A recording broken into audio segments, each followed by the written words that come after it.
প্রিয় ভিউয়ার্স, আসসালামু আলাইকুম। ঘুরতে ঘুরতে চলে আসলাম ঘোড়াশা বাবার মাজার ভেড়ামারা বৃত্তিপাড়ায়।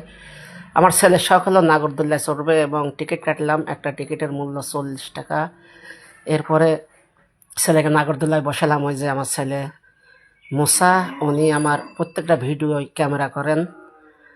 ছেলে তার যে নাগরদোল্লায় চড়ার শখ এবং স্বাদ সেটা কিন্তু মেটাচ্ছে। নাগরদোল্লায় চড়লেন, চড়ার পরে উনি শখ হলেন যে নৌকাতে চড়বে।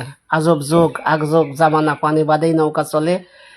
নৌকায় ঘোরাঘুরি করার শেষে এবারে এসে দেখলাম যেখানে বক্সিং মারি শক্তি পরীক্ষা করা হচ্ছে, এটাও দেখা হলো। এরপর ছেলেকে সঙ্গে করে মেন মাজারে ঢুকলাম। মাজারে প্রবেশ পথে দেখলাম শুধু লেবু শরবত আর লেবু শরবত, কারণ এখন কিন্তু প্রচণ্ড গরম।